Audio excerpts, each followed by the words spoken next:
रिहान सीढ़ियां चढ़ते हुए तेजी से ऊपर चले गए थे। अक्षरा धीरे धीरे चलकर रिया के पास पहुंची। रिया मरीजों वाली यूनिफॉर्म में व्हीलचेयर पर बैठी हुई थी। उसके साथ एक बुजुर्ग महिला थी, जिन्होंने उसे उत्साह में खड़े होने की कोशिश करते ही वापस बिठा दिया। तुम्हें बैठना चाहिए, उन्होंने प्यार से कहा। रिया ने बैठने के बाद अक्षरा को अपने साथ खड़े दो लोगों से मिलवाया। मैम, ये मेरे माता पिता हैं।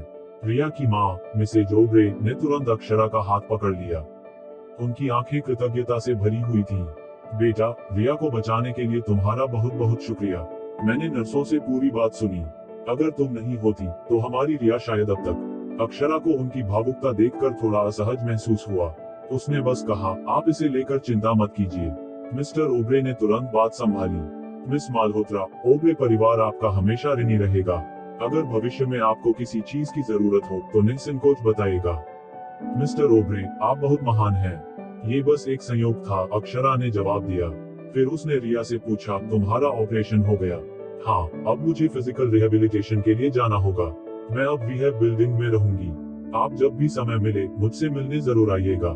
जरूर, अक्षरा ने मुस्कुराते हुए कहा। रिया अभी बाहर ज्यादा देर तक नहीं रुक सकती थी, इसलिए दोनों ने व्हाट्सएप कॉन्टैक्ट्स एक्सचेंज किए और फिर रिया अपनी माँ के साथ वापस वार्ड की तरफ बढ़ गई। जाते जाते मिसेज ओब्रे ने कहा, मिस माल्होत्रा की आंखें कितनी साफ लगती हैं। वो एक अच्छी इंसान लगती हैं। सुन रहे हो जी, आप क्या सोच रहे हैं? मिस्टर ओब्रे ने खुद को संभालते हुए कहा, अरे मुझे तो मिस माल्होत्रा कुछ जानी पहचानी लगती है। कैसे? तभी निखिल ओब्रे की आवाज वार्ड से आई। उन्होंने देखा कि वार्ड में निखिल किसी अनजान व्यक्ति के साथ बैठे हुए थे। वो व्यक्ति तुरंत खड़ा हुआ और अभिवादन किया। नमस्ते मिस्टर ओब्रे, मिसेज ओब्रे, रिया। मिस्टर ओब्रे थोड़े नाराज हो गए। उन्हें लगा कि उनके बेटे ने रिया को परेशान किया है। रिया भी इस तरह बाहरी लोगों को देखना पसंद नहीं करती थी। सब थोड़े असहज हो ही रहे थे कि निखिल ने कहा, यह मिस माल्होत्रा के मंगेतर मिस्टर अक्षय सिंह हैं। ये रिया से मिलने आए हैं। ये सुनते ही तीनों के हाव भाव बदल गए। रिया ने अक्षय को जिज्ञासा से देखा। मिस्टर और मिसेज ओब्रे ने अक्षय से औपचारिक बातचीत की और फिर जब वो चले गए तो दोनों ने एक दूसरे को देखा और धीमी आवाज में कहा, मिस माल्होत्रा इतनी सुसंस्कृत और सभ्य लगती हैं। यह अफसोस की बात है कि उनके मंगेतर। खैर, हम दूसरों के चुनाव पर टिप्पणी नहीं कर सकते। सुसंस्कृत और सभ्य, निखिल ने सनाया की याद करते हुए भौहें सिकोड़ ली। माँ, पापा, आप लोग किसी को कितना गलत समझ सकते हैं। जो मिस माल्होत्रा चाहती हैं, वो आप सोच भी नहीं सकते। मिस्टर ओब्रे चौंक गए। उन्होंने तो अब तक हमसे कुछ नहीं मांगा। निखिल ने व्यंग्य करते हुए कहा, उन्होंने अपने मंगेतर से मेरा परिचय करवाया है। साफ है कि वो चाहती है कि मैं उनका समर्थन करूं। अगर हमारा सिंह ग्रुप के साथ सहयोग सफल होता है तो हम सिंह परिवार की मुख्य शाखा का समर्थन कर रहे होंगे। रिहान को संभालना आसान नहीं है। उन्होंने हमें इस विवाद में घसीट लिया है। क्या ये काफी नहीं है? कम से कम उन्होंने और कोई मांग तो नहीं रखी। मिस्टर ओब्रे ने माथे पर शिकन डाल ली। मुझे उम्मीद नहीं थी कि मिस माल्होत्रा ऐसी होंगी। मिसेज ओब्रे ने भी गहरी सांस ली। उन्होंने रिया को बचाया है। हमें उनकी मदद का जितना हो सके बदला देना चाहिए। लेकिन अफसोस है, मुझे लगा था कि रिया को एक अच्छी दोस्त मिल जाएगी। ये सुनकर निखिल ने रिया को अप्रसन्नता से देखा। भविष्य में मिस माल्होत्रा और उनके मंगेतर से बचने की कोशिश करो। वो अच्छे लोग नहीं हैं। शुक्र है कि इस बार हम पैसे देकर उनका एहसान चुका सके। रिया का चेहरा बदल गया। मिस माल्होत्रा ऐसी इंसान नहीं है। निखिल ने गहरी सांस ली। रिया, क्या तुमने अब तक कुछ नहीं सीखा? इंसानों को सिर्फ उनके बाहरी रूप से मत आंको। रिया जिद्दी हो गई और चुपचाप बैठी रही। मिस माल्होत्रा वही थी जिन्होंने उसकी जिंदगी के आखिरी पलों में उसे उम्मीद दी थी। वो नहीं मानती कि मिस माल्होत्रा ऐसी इंसान हो सकती है। अक्षरा के जाने के बाद मिस्टर और मिसेज ओब्रे रिया को वार्ड में ले गए। मिसेज ओब्रे ने धीरे से कहा, मिस माल्होत्रा सच में बहुत अच्छी लगती हैं। उसकी आंखों में इतनी सच्चाई है। मिस्टर ओब्रे ने गहरी सोच में कहा, हाँ, लेकिन मुझे वो कहीं देखी हुई लगती है। कहीं देखी हुई? मिसेज ओब्रे ने हैरानी से पूछा। तभी निखिल वार्ड के अंदर आया और साथ में अक्षय भी था। नमस्ते पापा, मम्मी, निखिल ने अंदर आते ही कहा। रिया कैसी है? मिस्टर ओब्रे ने अक्षय को देखकर भौहें तान ली। ये कौन है? ये मिस माल्होत्रा के मंगेतर अक्षय सिंह है, निखिल ने मुस्कुराते हुए परिचय दिया। ये सुनते ही वार्ड का माहौल एकदम बदल गया। मिसेज ओब्रे ने औपचारिकता से कहा, अच्छा, तो आप मिस माल्होत्रा के मंगेतर हैं। अक्षय ने सिर झुकाकर विनम्रता से जवाब दिया, जी आंटी जी, मैं रिया से मिलने आया था। बातचीत खत्म होते ही अक्षय ने रिया को शुभकामनाएं दी और वार्ड से बाहर चला गया। उनके जाने के बाद निखिल ने हंसते हुए कहा, पापा, वो अक्षरा की मदद चाहते हैं। मिस्टर ओब्रे ने थोड़ा चौंक कर पूछा, कैसी मदद? सिंह ग्रुप के प्रोजेक्ट में हमारा सपोर्ट। ये साफ है कि उन्होंने हमसे संपर्क इसलिए किया है, निखिल ने थोड़ा तंज कसते हुए कहा। मिसेज ओब्रे ने गहरी सांस ली। जो भी हो, उसने रिया की जान बचाई। हमें उसका एहसान चुकाना चाहिए। लेकिन ध्यान रखना, निखिल ने रिया की तरफ देखकर कहा, उनसे ज्यादा करीब मत होना। ये लोग दिखने में जितने अच्छे लगते हैं उतने होते नहीं। रिया ने गुस्से में कहा, मिस माल्होत्रा ऐसी नहीं है। रिया, तुम अब भी लोगों को उनके चेहरों से जज कर रही हो। रिया ने कुछ नहीं कहा, लेकिन उसके दिल में मिस माल्होत्रा की इज्जत और बढ़ गई। वो मेरी जिंदगी की उम्मीद है, रिया ने मन ही मन सोचा। दूसरी तरफ रेहान अस्पताल के कॉरिडोर में टहल रहे थे। तभी अक्षय उनके पास आया। बड़े भाई, अक्षय ने धीमे से कहा, सिंह ग्रुप के प्रोजेक्ट के लिए मुझे डायरेक्टर बना दीजिए। रेहान ने ठंडी नजरों से उसे देखा। तुम्हें लगता है डायरेक्टर बनना काफी होगा? अक्षय का चेहरा खुशी से चमकने लगा। लेकिन रेहान ने गंभीर आवाज में कहा, तो मेरा पद कौन संभालेगा? अक्षय सन रह गया। रेहान की ठंडी आंखों में एक ऐसा दबाव था जिसने अक्षय को अंदर तक हिला दिया। मुझे ऐसा कुछ करने की हिम्मत नहीं होगी। अक्षय ने सिर झुका लिया और जल्दी से वहां से चला गया। अक्षरा ने रेहान को देखते हुए पूछा, क्या मैं मदद कर सकती हूँ? नहीं, रेहान ने हल्की मुस्कान के साथ कहा, तुम बस अपने काम पर ध्यान दो।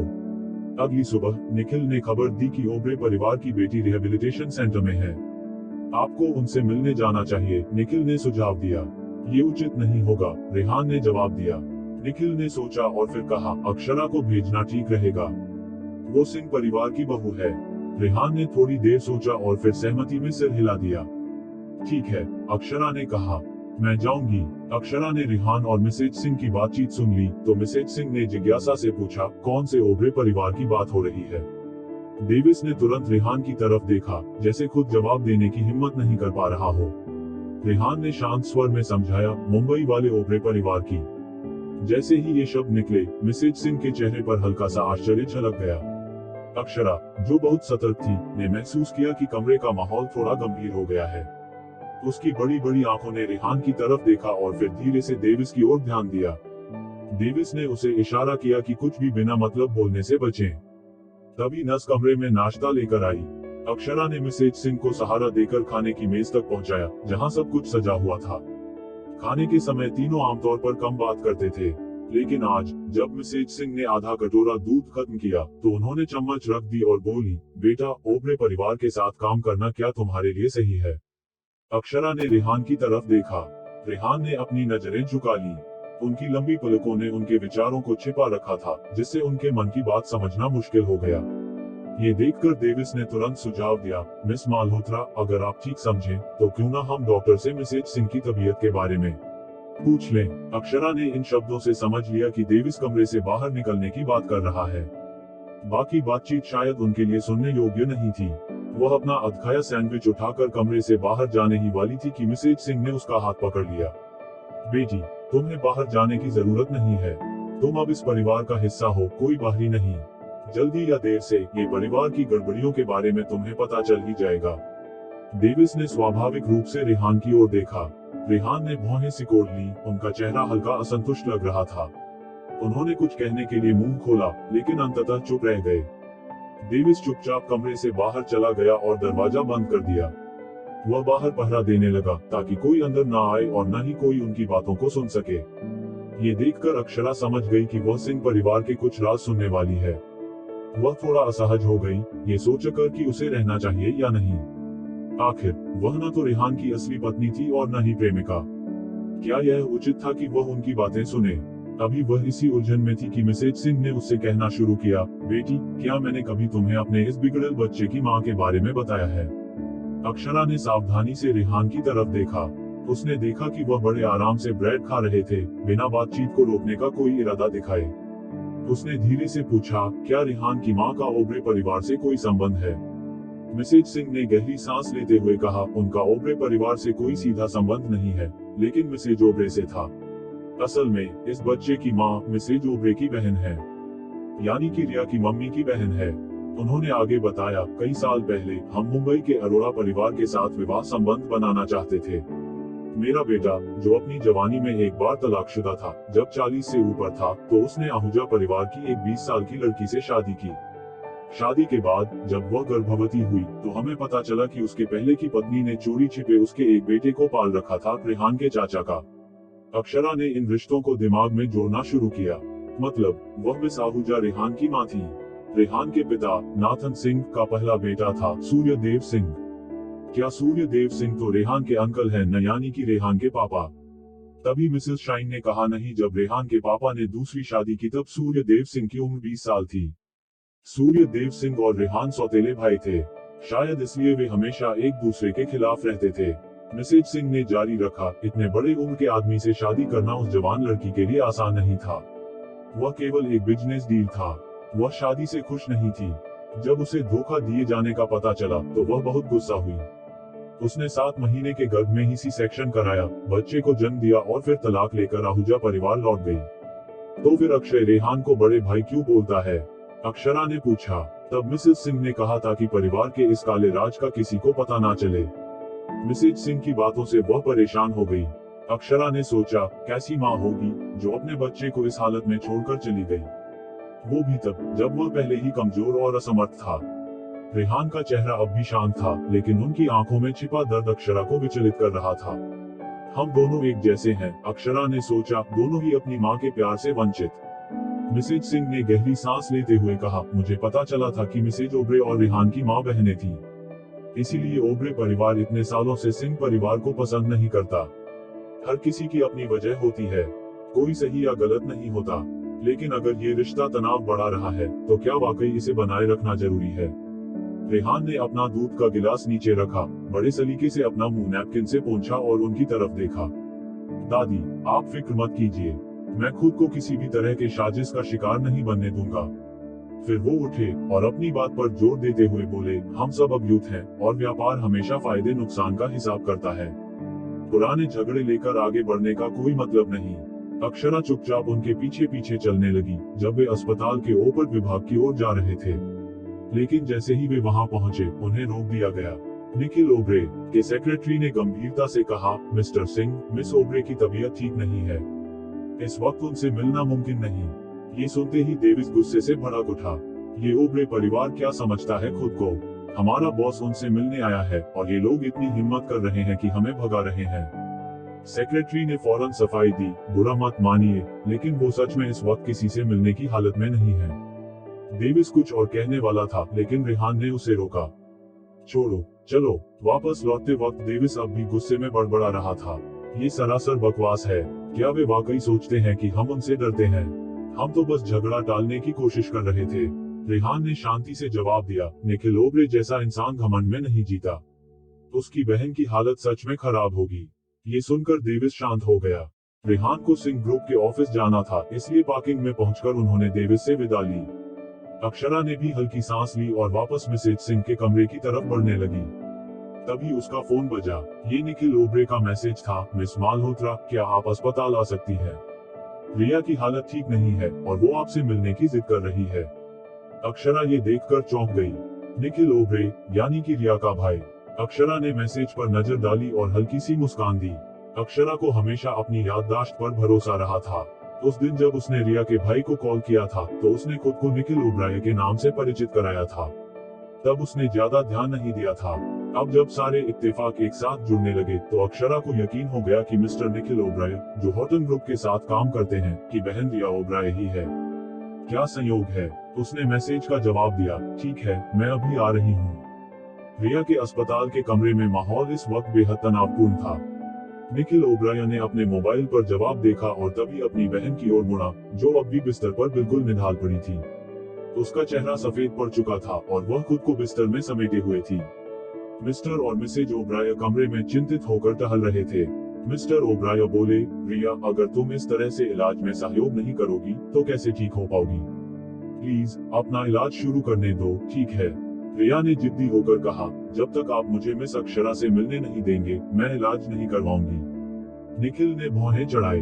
उसे पता था कि उसकी बहन को बचपन से ज्यादा ही संभाल कर रखा गया था, जिसकी वजह से वह काफी जिद्दी हो गई थी। वरना उसने पहले अपने बॉयफ्रेंड के साथ घर छोड़कर भागने की गलती नहीं की होती। उसकी मासूम बहन अगर अच्छे दोस्तों के साथ रहे तो हमेशा सुरक्षित रहेगी, लेकिन अगर बुरे लोगों के बीच रही, जैसे उसका एक्स हस्बैंड, तो परिणाम भयानक हो सकते हैं। इसलिए निखिल अपनी बहन की दोस्तियों में दखल देता था और वह किसी भी कीमत पर रिया को मिस अक्षरा से दोबारा मिलने नहीं देना चाहता था। मिस्टर ओब्रायन, जो अपनी बेटी को बेहद चाहते थे, ने सीधे निखिल से पूछा, तुमने अक्षरा को कॉल किया? निखिल, जो अपनी बहन के दबाव में जवाब देने को मजबूर था, गुस्से में अपने पिता की तरफ देखते हुए बोला, हाँ, कॉल कर दी। मिस्टर ओब्रायन ने जल्दी से पूछा, वो आएंगी? रिया ने भी उम्मीद से उनकी ओर देखा। निखिल ने गहरी सांस ली, ऐसा मौका पाकर कोई क्यों नहीं आएगा। उसने कहा है कि वह जल्द ही पहुंचेगी। रिया की आंखों में चमक आ गई। मिस्टर ओब्रायन ने भी राहत की सांस ली। हालांकि उनका बेटा अब भी नाखुश था। उन्होंने रिया को डांटते हुए कहा, रिया, इस बार तो तुमने हद कर दी। तुम्हारा भाई कभी किसी के बारे में गलत नहीं सोचता। आखिरकार हम सब तुम्हारा भला ही चाहते हैं। मिसेज ओब्रायन ने भी कहा, रिया, तुमने इस बार सच में ज्यादा कर दिया। हमारे परिवार और सिंह परिवार के बीच रिश्ते हमेशा उलझे हुए रहे हैं। अगर इस प्रोजेक्ट में एक्सक्लूसिव साझेदारी नहीं होती, तो मैं कभी नहीं चाहती थी कि हम फिर से उनसे कोई संबंध रखें। सिंह परिवार ने तुम्हारी मौसी को पहले अपमानित किया है और हमारी उनसे रिश्तेदारी हमेशा जटिल रही है, खासकर मुख्य शाखा के साथ, जो रेहान सिंह से भी ज्यादा उलझी हुई है। उन्होंने गहरी सांस ली। भले ही रिश्ते खराब हों, रेहान तुम्हारी मौसी का सगा बेटा है। अब हम सिंह परिवार की मुख्य शाखा की मदद कर रहे हैं। ये सब एहसान चुकाने के लिए है। इसका कोई मतलब नहीं बनता। अपने भाई को कठोर मत समझो। मिस अक्षरा को बुलाना भी सिर्फ तुम्हारे लिए है। ये भी उसके द्वारा दिया गया एक एहसान है। लेकिन रिया उनकी बात सुनते हुए बोली, मिस अक्षरा ऐसी इंसान नहीं है। जैसे मेरे भाई ने कहा कि उन्होंने सिर्फ अपने मंगेतर को मेरे भाई से मिलवाया था। शायद इससे ज्यादा कुछ नहीं है। उसके माता पिता और भाई उसकी इस भावना को नहीं समझ सकते थे। वह तो बस अपनी तकलीफों के बोझ को किसी ऐसे व्यक्ति के साथ बांटना चाहती थी जिस पर वह भरोसा कर सके। और फिलहाल उसका भरोसा सिर्फ मिस अक्षरा पर था। निखिल ने उसकी मासूमियत पर नाराजगी जताते हुए कहा, तुम्हें पता भी है, बिजनेस में लोग अपनी मंशा सीधे तौर पर नहीं दिखाते। मैंने बहुत से लोगों के साथ बातचीत की है और मुझे उनकी नीयत साफ नजर आई थी। इतनी जाहिर स्कीमिंग भला और कहाँ होगी। रिया नाराज होकर बोली, आप गलत समझ रहे हैं। मिस अक्षरा ऐसी नहीं है। और भाई, मुझे अपने मसीहा के बारे में कोई बुरी बात नहीं सुननी है। मिस्टर ओब्रायन ने जल्दी से बीच बचाव किया। ठीक है, तुम्हारा भाई तो बस तुम्हें समझा रहा था। उसने बुलाया ना। मिसेज ओब्रायन ने भी कुछ नहीं कहा। आखिरकार उनकी बेटी की सेहत सबसे ज्यादा जरूरी थी। निखिल ने गुस्से से कमरे से बाहर कदम रखा। मिसेज ओब्रायन ने पूछा, कहाँ जा रहे हो? काम पर, निखिल ने बिना रुके जवाब दिया। वह तेजी से अस्पताल के गलियारे में चलता हुआ लिफ्ट तक पहुंचा। उसकी सोच उधेड़बुन में थी। रिया की जिद, अक्षरा को लेकर उसकी परेशानी और सिंह परिवार के साथ उलझा हुआ रिश्ता, सब कुछ उसकी नसों में गुस्से की तरह दौड़ रहा था। लिफ्ट का दरवाजा खुला और बाहर एक खूबसूरत महिला निकली।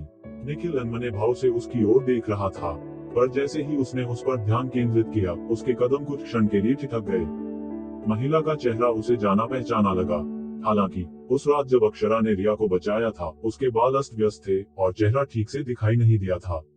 इसलिए अक्षरा को देखकर उसे सिर्फ एक हल्की सी जानी पहचानी अनुभूति हुई। निखिल ने उसके पास से गुजरते हुए कोई बात नहीं की।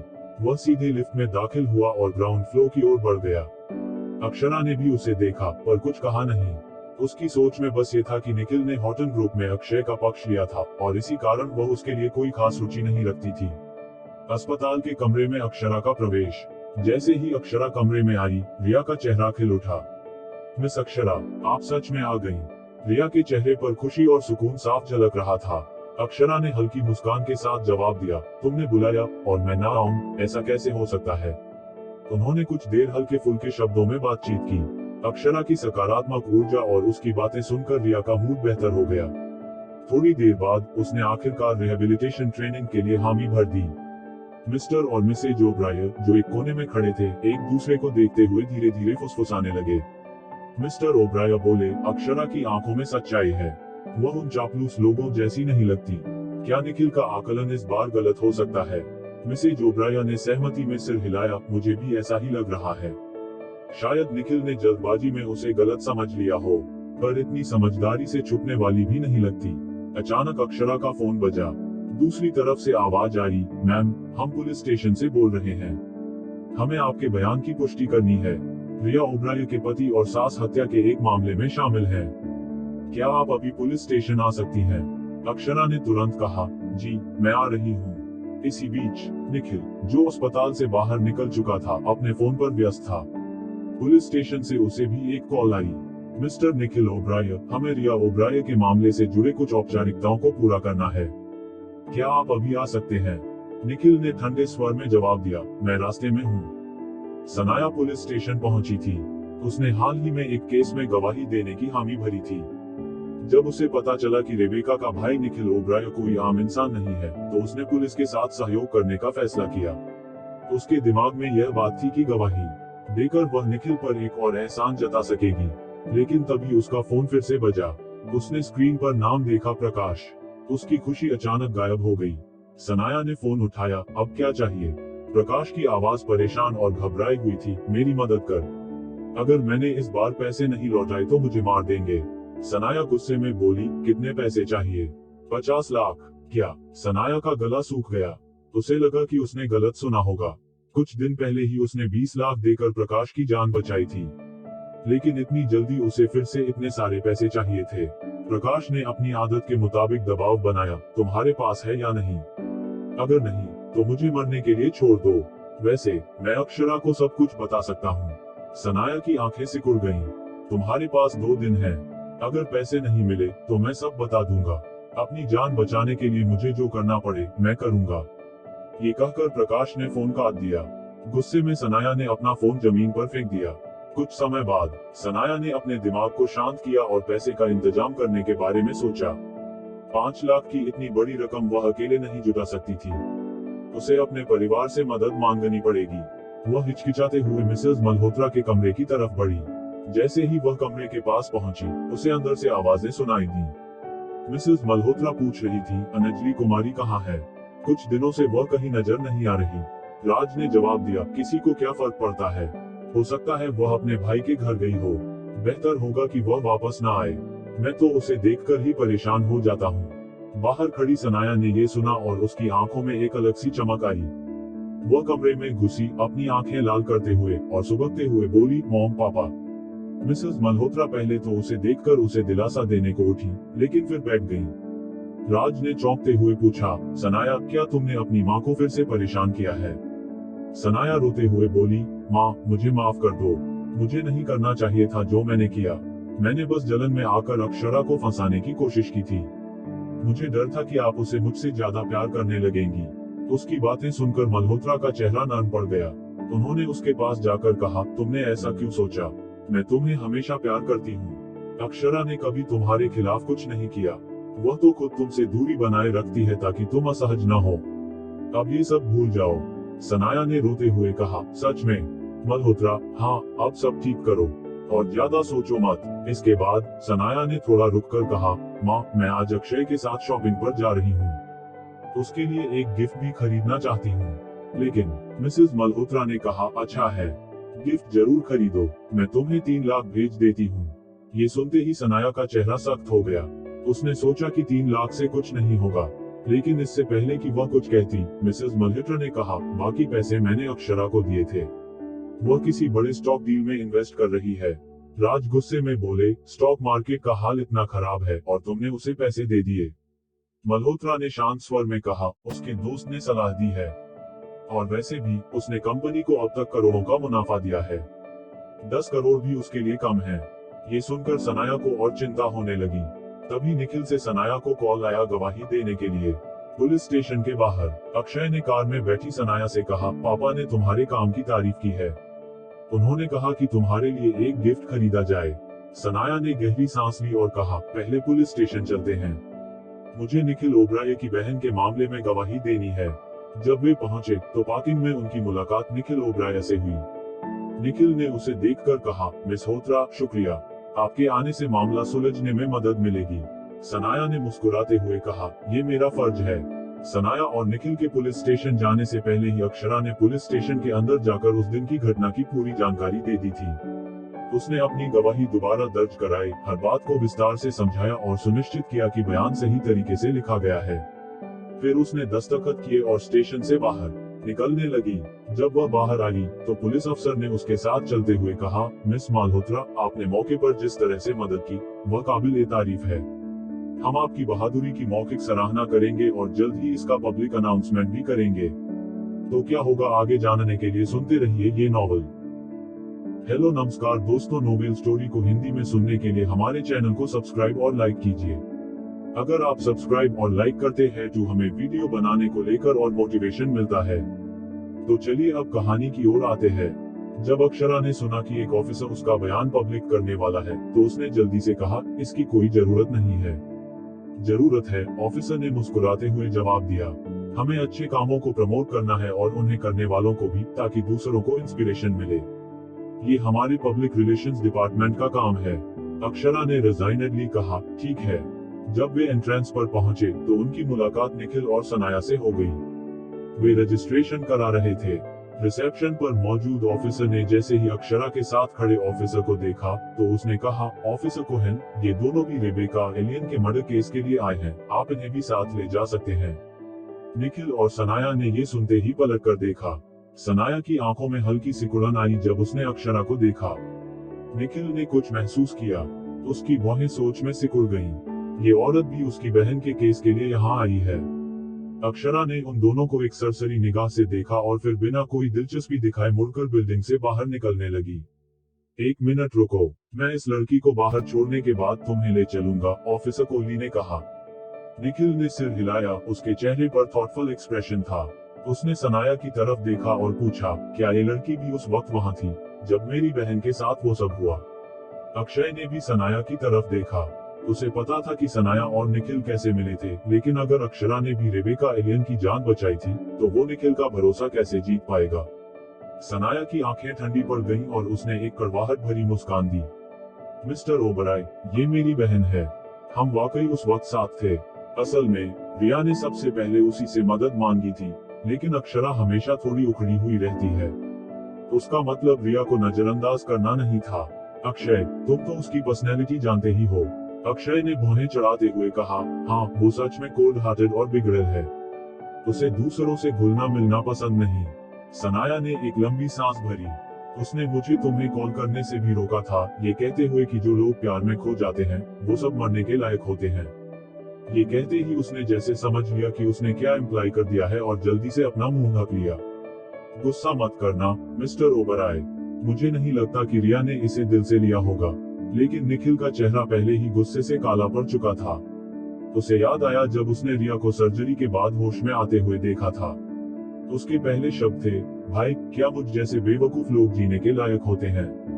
तब उसने सोचा था कि ये उसकी जिद सिकनेस की वजह से है, लेकिन असल में ये किसी और के अपमान की वजह से था। अक्षय ने गहरी सांस ली।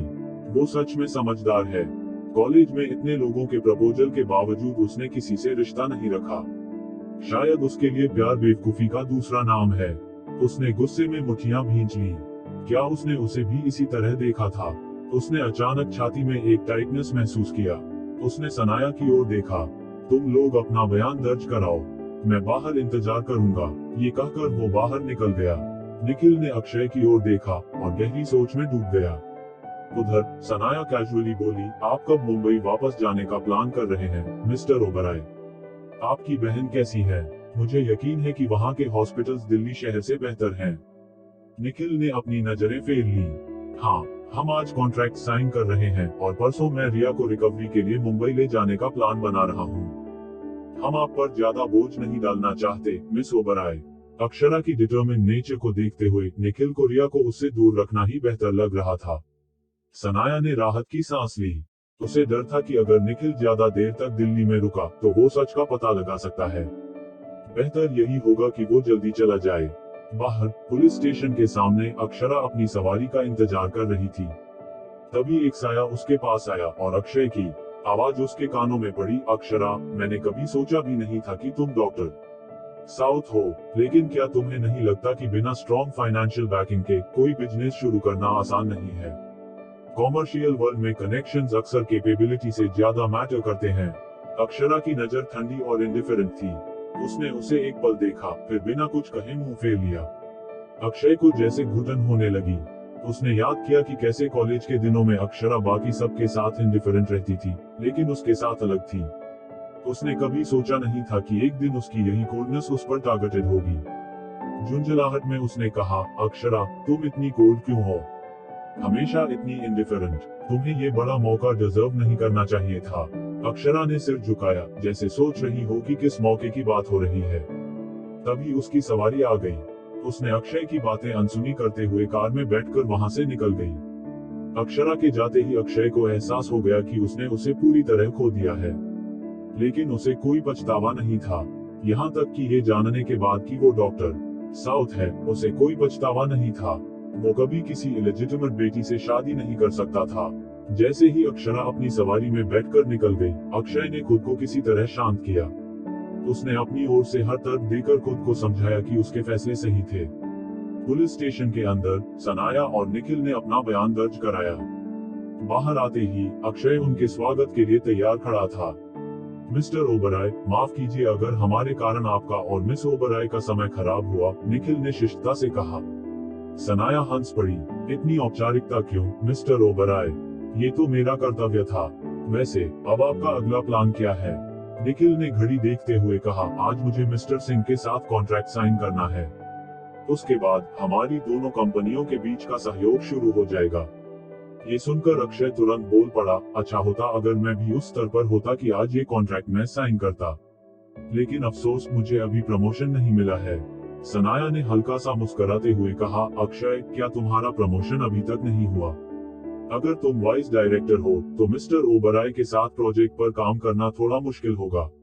अक्षय ने सिर हिलाया। मेरे अंकल ने कहा था कि कॉन्ट्रैक्ट साइन होने के बाद मुझे प्रमोट करेंगे, लेकिन वो इन दिनों काफी व्यस्त हैं। मुझे डर है कि वो ये बात भूल सकते हैं। सनाया ने निखिल की ओर देखा और कहा, मिस्टर ओबराय, क्या आप कॉन्ट्रैक्ट साइन करते समय मिस्टर सिंह को ये याद दिला सकते हैं? निखिल कुछ देर चुप रहा। वो एक अनुभवी बिजनेसमैन था। उसे समझने में देर नहीं लगी कि इस बात के पीछे क्या संकेत छिपे हैं, लेकिन उसे ये उम्मीद नहीं थी कि अक्षय इतनी जल्दबाजी में उसके भरोसे का फायदा उठाने की कोशिश करेगा। निखिल ने गहरी सांस ली और मुस्कुराते हुए कहा, ठीक है।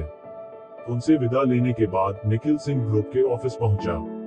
सिंह ग्रुप और ओबराय कंपनी के बीच कॉन्ट्रैक्ट साइन करने का ये एक बड़ा इवेंट था। इसे काफी औपचारिक तरीके से आयोजित किया गया था।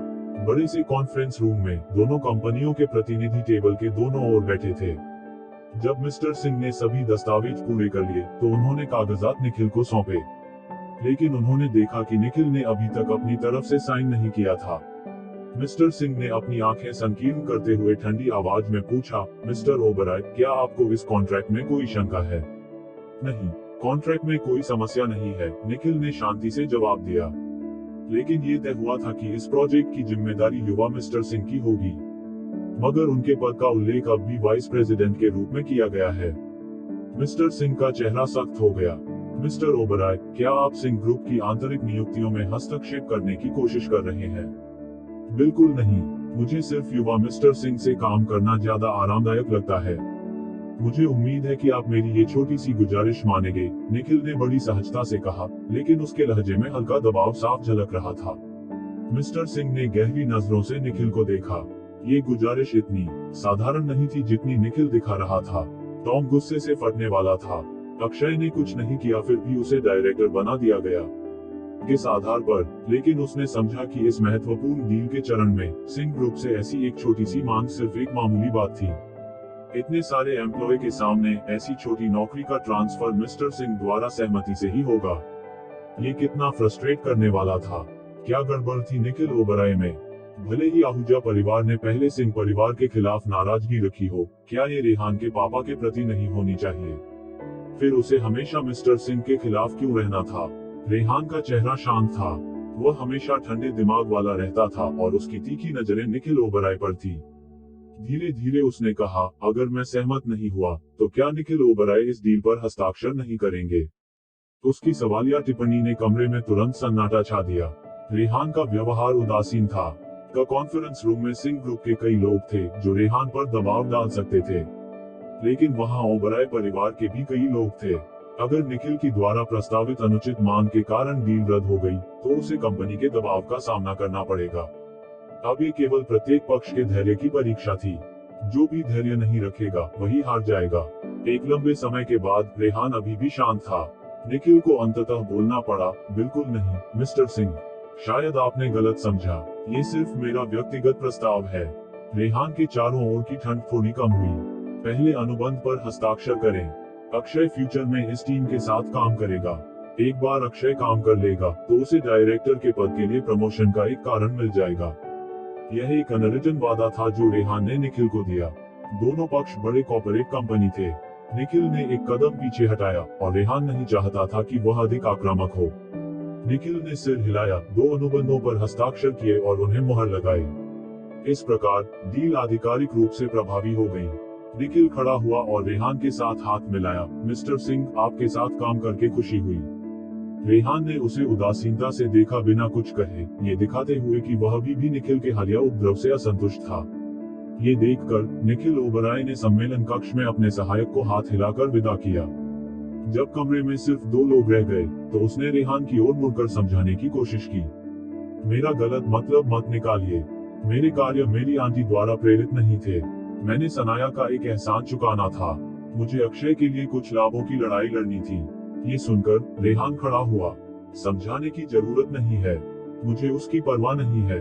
निखिल ने माथा सिकोड़ते हुए कहा, मेरी बहन को अस्पताल में अपमानित किया गया और उसकी जान ऑलमोस्ट चली गई। सनाया ने उसकी रक्षा की और मुझे बुलाया, मेरी बहन को बचाया। मैं इस कर्ज को चुकाना चाहता हूँ।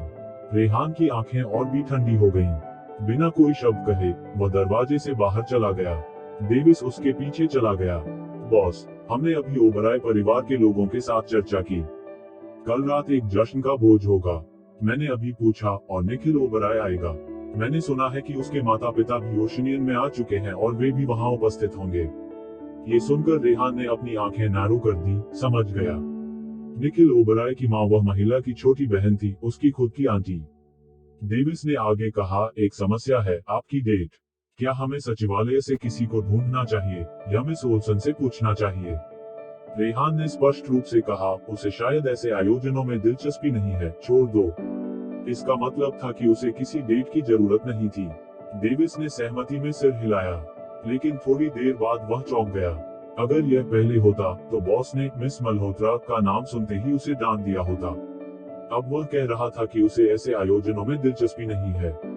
ऐसा लगता है कि बॉस का मिस मल्होत्रा के प्रति नजरिया बदल गया है। अक्षरा को कोई बदलाव नहीं महसूस हुआ। आखिरकार जब रेहान काम से लौटता तब वह अभी भी एक उदास चेहरे के साथ होता, जैसे किसी ने उसे बहुत बड़ा कर्ज चुकाने के लिए मजबूर किया हो। यहाँ तक कि जब पप्पी ने अपना सिर उठाया और उसकी ओर पूंछ हिलाई तो उस आदमी ने उसे एक नजर तक नहीं देखा। अक्षरा ने यह नहीं देखा और अपने काम में लगी रही, अपनी मेडिसिन रिसर्च से संबंधित किताब को पूरा करते हुए। इन दिनों उसने सिंह ग्रुप से उधार ली गई न्यूरोलॉजी डेटा को अच्छे से समझ लिया था। अब उसकी रिसर्च में जो समस्या थी उसका सॉल्यूशन मिल गया है, इसलिए वह जल्द ही अल्जाइमर की बीमारी के लिए क्लिनिकल दवा बना सकेगी। मिसेज सिंह बहुत चिंतित थी क्योंकि अक्षरा अब काम नहीं कर रही थी। वह चाहती थी कि रेहान और अक्षरा अपने रिश्ते को और मजबूत करें और शुरुआत में रेहान से बात करने का इरादा रखती थी कि उसे अपनी पत्नी को एक कॉन्सर्ट या खाने के लिए बाहर ले जाएं। लेकिन उसके चेहरे को देखकर वह नहीं रोक सकी और बोली, ऐसा लगता है कि उसे आज काम पर बहुत परेशानी का सामना करना पड़ा। उसने डेविस की ओर मुड़कर पूछा, क्या उसे कोई कठिनाई हुई? जब रेहान बाथरूम में हाथ धोने गए, डेविस ने बिना सोचे समझे कहा, ये वही निखिल ओबराय है। मुझे नहीं पता कि उसमें क्या गड़बड़ है। वह हमेशा बॉस के खिलाफ रहता है और युवा अक्षय को बढ़ावा देने की कोशिश करता है। अक्षरा ने अपनी भौहें चिढ़ाई। क्या डेविस भूल गया था कि मिसेज सिंह भी अक्षय की परदादी थी? वह इस तरह से बुरी महिला के सामने ऐसा बोल रहा था। लेकिन उसे आश्चर्य हुआ कि मिसेज सिंह ने हंसते हुए कहा, मुझे नहीं पता था कि ओबराय परिवार और अक्षय के बीच कोई संबंध है। वे कैसे जुड़े? क्या अक्षय सच में नहीं जानता कि ओबराय परिवार उसके अंकल के प्रति नाराज है? रुको, क्या ओबराय परिवार को पहली शाखा से नफरत नहीं करनी चाहिए थी? उसका चेहरा स्पष्ट रूप से रेहान के पक्ष में खड़ा था।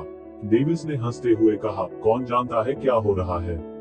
ये शर्म की बात है कि ओबराय परिवार हमारे साथ सही रिश्ते नहीं रखता, लेकिन पहली शाखा के साथ घनिष्ठता बना रहा है। मिसेज सिंह ने अपने होंठ भींच लिए। क्या तुम आज ओबराय की छोटी बेटी को अस्पताल में देखने नहीं गए थे? क्या उनका रिश्ता कुछ ठीक नहीं हुआ? अपने भतीजे को देखकर क्या मिसेज ओबराय ने कोई भावना नहीं दिखाई? डेविस ने साइड किया। हमने उन्हें नहीं देखा। उन्होंने कहा कि मरीज ठीक नहीं है। मिसेज सिंह बहुत असंतुष्ट थी। भले ही उनकी स्थिति ठीक न हो, क्या उन्हें हमें नहीं दिखाना चाहिए?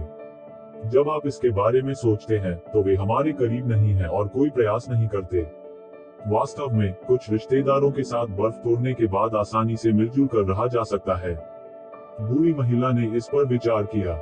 आखिरकार उसके बेटे ने रेहान की मां को धोखा दिया था, इसलिए आहूजा परिवार के लिए नफरत होना स्वाभाविक था।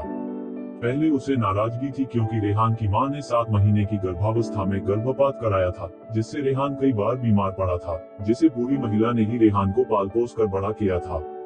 लेकिन अब सिंह परिवार और उसके पोते के बीच कोई निकटता नहीं थी।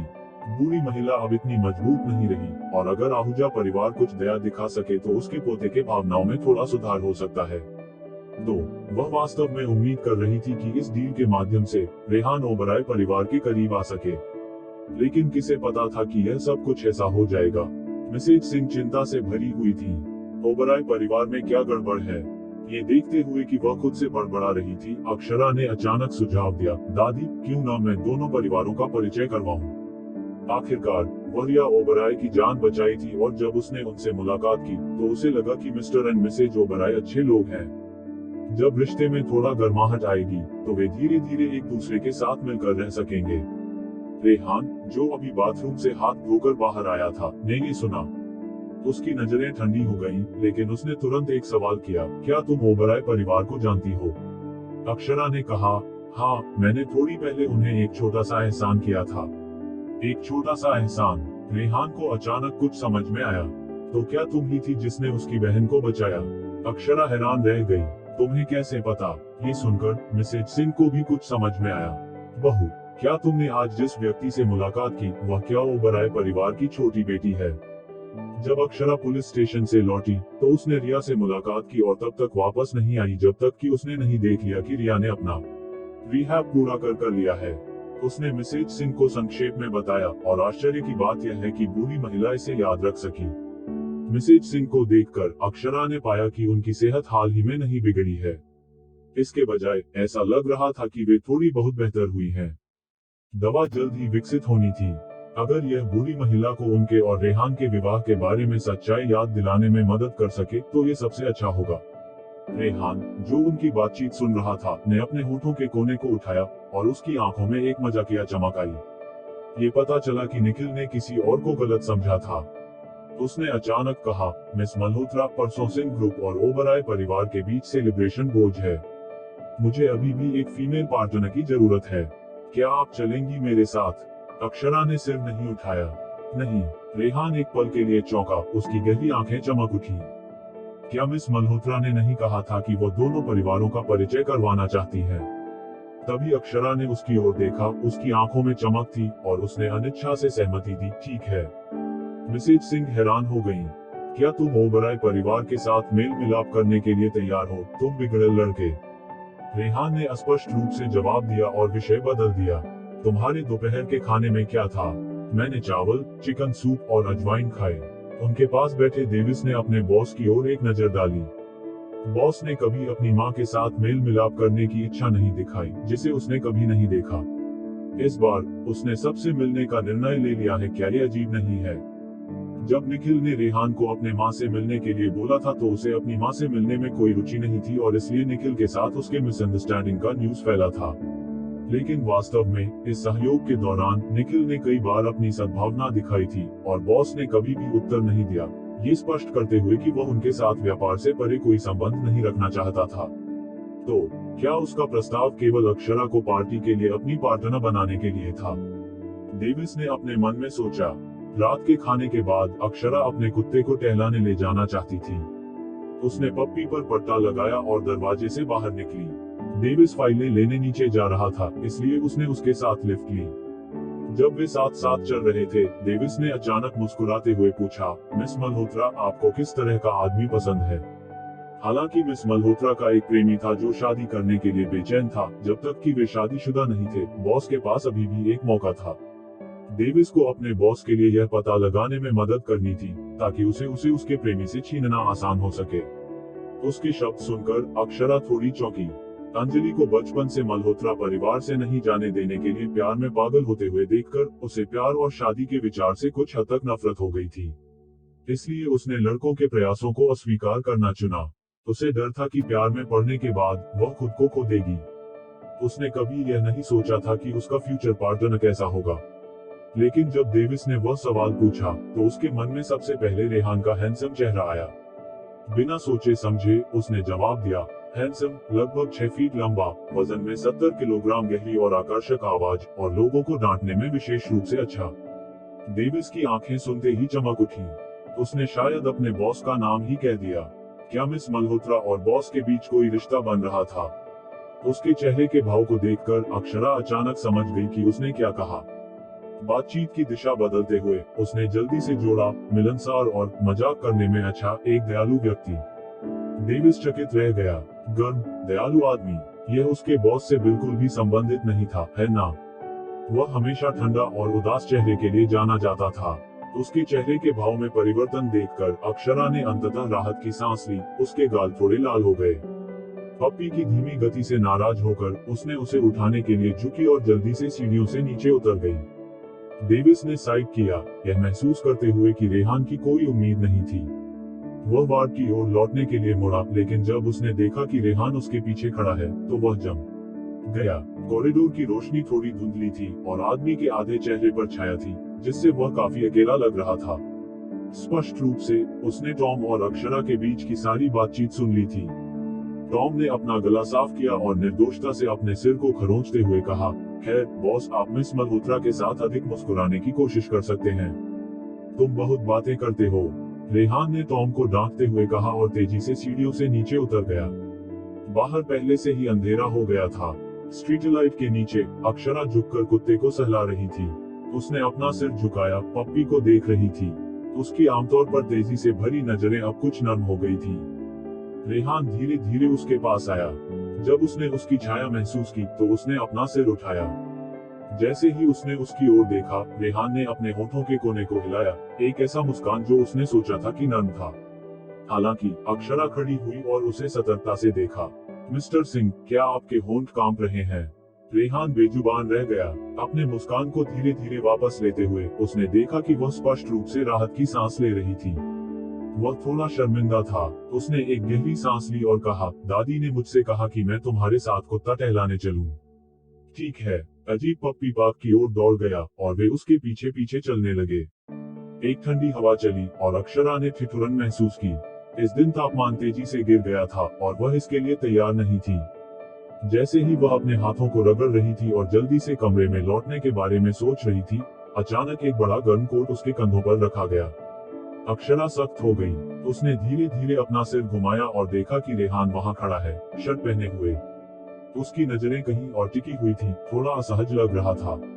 अक्षरा ने मुस्कुराते हुए कहा, धन्यवाद, आपका स्वागत है, रेहान ने उदासीनता से कहा।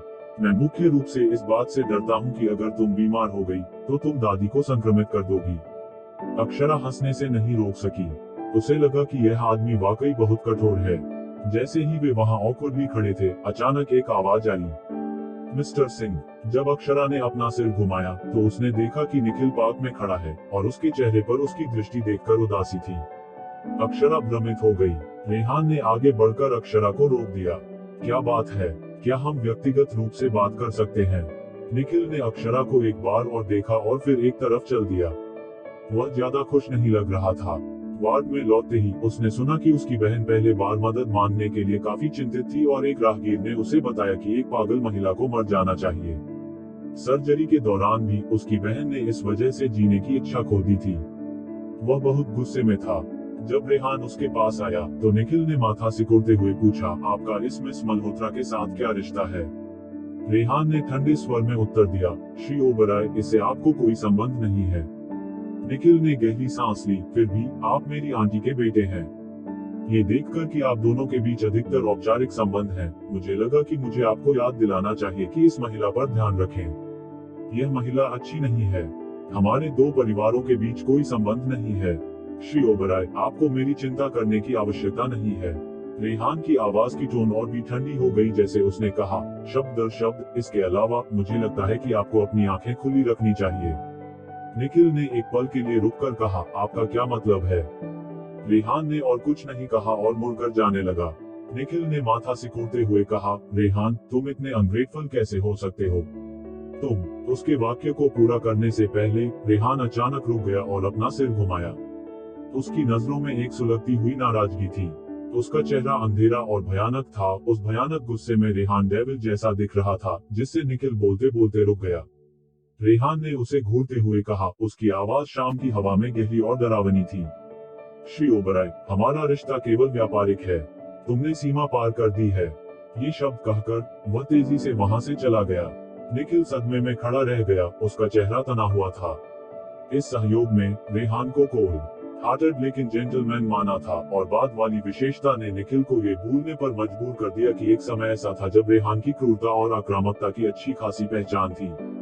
निखिल ने सोचा था कि यह सब केवल अफवाहें हैं, लेकिन अभी हाल में रेहान का भयानक चेहरा देखकर उसे एहसास हुआ कि वह किसी के साथ मजाक करने वाला आदमी नहीं है। जब निखिल ने रेहान पर नजर रखी तो उसने देखा कि रेहान की आक्रामकता, जो बाहर आने वाली थी, धीरे धीरे अक्षरा के पास पहुंचते ही खत्म हो गई। जब रेहान उसकी तरफ लौटा, वह फिर से वही थोड़ा ठंडा, सामान्य आदमी बन गया था। रेहान की जैकेट में लिपटी अक्षरा अब ठंड नहीं महसूस कर रही थी। उसकी अच्छी तरह से फिट की गई काली सूट की जैकेट उसकी शरीर की गर्मी से गर्म थी। यह उसे लपेट रही थी और धीरे धीरे एक मर्दाना वनीला की खुशबू दे रही थी। उसका दिल नर्म हो गया। ये देखकर कि रेहान केवल एक काली शर्ट पहने हुए था, उसने छोटे पप्पी को उठाया। चलो चलते हैं। ठीक है। अगली सुबह रेहान काम पर चला गया था। अक्षरा सोफे पर बैठकर धूप का आनंद ले रही थी, अंततः अल्जाइमर रोग पर अपने शोध को समाप्त करने के लिए। उसने विदेशी बायोफार्मास्यूटिकल अनुसंधान केंद्र को ईमेल भेजने के बाद उठकर खिंचाव किया। उसने अपना फोन उठाया, तभी उसे रिया का एक व्हाट्सएप संदेश मिला। मिस मल्होत्रा, क्या आपके पास कल रात का समय है? क्या आप मुझसे मिलने आ सकती हैं? अक्षरा ने जवाब दिया, मैं कल रात ओबराय और सिंह परिवार के जश्न की डिनर में जा रही हूँ। जैसे ही उसने संदेश भेजा, एक कॉल समीर से आई। बॉस, हमारे प्रोजेक्ट में थोड़ी मुसीबत आई है। अक्षरा ने शांति से पूछा, क्या हुआ? समीर ने गुस्से में जवाब दिया, हम हमेशा अपने हाइड्रोजन एनर्जी मटेरियल को ओबराय परिवार से खरीदते हैं। मैंने आज और खरीदने का इरादा किया था, लेकिन वे अचानक हमें बेचना बंद कर रहे हैं। नई ऊर्जा के उभरते विकास के साथ उत्पादन मांग के साथ नहीं चल पा रहा है। अगर हम अन्य सप्लायर्स से खरीदना चाहें, तो समय लगेगा। समस्या यह है कि हमने अपने ग्राहकों के साथ डिलीवरी की तारीखें तय की हैं, और अगर कुछ रुकावट आती है, तो हम अनुबंध का उल्लंघन करेंगे। अक्षरा ने माथा सिकोड़ते हुए कहा, क्या मुंबई में ओबराय परिवार? वह हमेशा अपने कंपनी के मामलों को समीर को प्रबंधित करने के लिए सौंपती थी, जबकि वह केवल तकनीकी मुद्दों के लिए जिम्मेदार थी। इसलिए उसने कभी नहीं सोचा था कि उसकी कंपनी का ओबराय परिवार के साथ कोई संबंध है। समीर ने जवाब दिया, हाँ वही। मैं हमेशा उनसे खरीदता रहा हूँ। मैंने उनकी बिक्री प्रबंधक से जानकारी निकालने की कोशिश की। उन्होंने कोई अन्य खरीदार नहीं रखा है, लेकिन किसी शीर्ष स्तर के व्यक्ति ने स्पष्ट रूप से हमें बेचने का आदेश नहीं दिया है। अक्षरा ने अपनी नजरें नीचे की। मैं समझ गई, मैं पूछने जाऊंगी। फोन रखकर उसने उठकर पुनर्वास वार्ड की ओर बढ़ी। वह रिया की दोस्त थी और उसके माता पिता के साथ अच्छे संबंध थे, इसलिए उसने सीधे उनसे पूछने का फैसला किया, ताकि कोई समस्या उत्पन्न न हो। अस्पताल के वार्ड में पहुंचते ही वह संयोग से निखिल से टकरा गई। ऐसा लग रहा था कि वह अभी लौटा है और ऊपर जाने वाला था। अक्षरा ने तेजी से कदम बढ़ाए और कहा, श्री ओबराय, नमस्ते। निखिल ने रुककर अपना सिर घुमाया। उसे देखकर उसकी सौम्य मुद्रा तुरंत ठंडी हो गई। अक्षरा ने उलझन में पूछा, मैं डॉक्टर साउथ हूँ। मेरी कंपनी आपकी कंपनी से लगातार हाइड्रोजन एनर्जी मटेरियल खरीद रही है। हालांकि आपकी कंपनी ने इस महीने अचानक घोषणा की कि वो हमें बेचना बंद कर देगी। क्या कोई गलतफहमी है? कोई गलतफहमी नहीं है। निखिल का चेहरा ठंडा था, उसकी आंखों में तिरस्कार था। यह मेरा आदेश था। हम तुम्हें कुछ नहीं बेचना चाहते। अक्षरा चौंकी। क्यों? निखिल ने माथा सिकोड़ते हुए कहा, मिस मल्होत्रा, क्या तुमने पहले जो कहा उसे पहले ही भूल गई हो? अक्षरा उलझन में थी। क्या उसने रिया के साथ रहते समय कुछ गलत कहा? लेकिन उसे ऐसी किसी घटना की याद नहीं थी। इसके अलावा हर बार जब रिया अपनी बातचीत समाप्त करती थी, वह काफी खुश दिखती थी, और अभी हाल ही में उसे संदेश भी भेज रही थी। अक्षरा को कुछ भी याद नहीं आया और उसने कहा, भले ही मैंने कुछ गलत कहा हो, रिया शायद कोई गिल्ट नहीं रखती, इसलिए मैंने रिया के लिए जो थोड़ा एहसान किया उसके मद्देनजर क्या आप कृपया संकुचित नहीं हो सकते श्री ओबराय। एक छोटा एहसान। इन शब्दों पर निखिल ने ये गलत समझा कि वह पुलिस स्टेशन में गवाह की गवाही देने में मदद कर रही है, क्योंकि किसी को बचाने के लिए कॉल करना एक काबिलियत का काम है। निखिल ने दागते हुए कहा, तुम रिया का नाम कैसे ले सकती हो? तुम्हें उसके गवाही देने में मदद करनी चाहिए, ये हर नागरिक का कर्तव्य है। अक्षरा असंतुष्ट हुई, उसकी आवाज ठंडी हो गई। श्री ओबराय, कुछ भी लिया नहीं जाना चाहिए। निखिल और भी गुस्से में था। आप सही हैं, तो ओबराय परिवार को भी तुम्हें हाइड्रोजन एनर्जी मटेरियल नहीं बेचनी चाहिए। अक्षरा ने गहरी सांस ली। शुरुआत में जब उसने पहली बार अस्पताल में उससे मिला था तो उसने सोचा था कि रिया का भाई कोई खास बुरा नहीं था, लेकिन उसने उम्मीद नहीं की थी कि वह इतना ठंडा हो जाएगा। उससे कुछ और कहने से पहले निखिल पहले ही पुनर्वास विभाग में प्रवेश कर चुका था। उसके सहायक ने प्रवेश पर खड़े होकर कहा, मैडम कृपया अपनी आवाज को शांत रखें और मरीज का विश्राम बाधित न करें। अक्षरा चौंकी, उसके भीतर गुस्से का ज्वाला उभर आया और उसने पलटा लिया। छोड़ दो, वह कल रात डिनर में मिस्टर और मिसेज ओबराय के साथ सही तरीके से इस मुद्दे को सुलझाएगी। समय जल्दी ही अगले शाम तक पहुंच गया।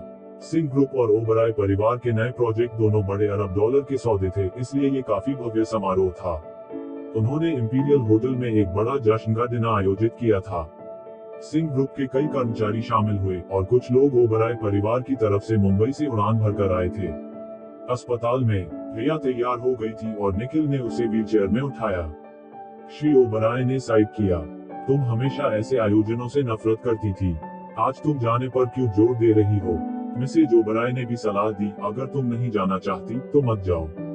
अगर तुम अकेली नहीं रहना चाहती हो तो मैं तुम्हारे साथ रहूंगी। रिया निराश लग रही थी, उसका चेहरा काफी उड़ा हुआ था। अपने फोन को देखते हुए उसने कहा, कल से मिस मल्होत्रा मुझसे दूर हो गई हैं। जब मैंने उनसे मिलने के लिए कहा तो उन्होंने बहाना बना दिया, इसलिए मुझे उनसे मिलने के लिए समारोह में जाना पड़ेगा। चलो अब चलते हैं। निखिल ने उसे कमरे से बाहर धकेल दिया और पार्किंग की ओर बढ़ा। जैसे ही वह उसे व्हीलचेयर से कार में उठाने वाला था, एक बेंटले गुजरी। ओबराय परिवार ने मुड़कर देखा और देखा कि अक्षरा और रेहान बेंटले की पिछली सीट पर बैठे हैं।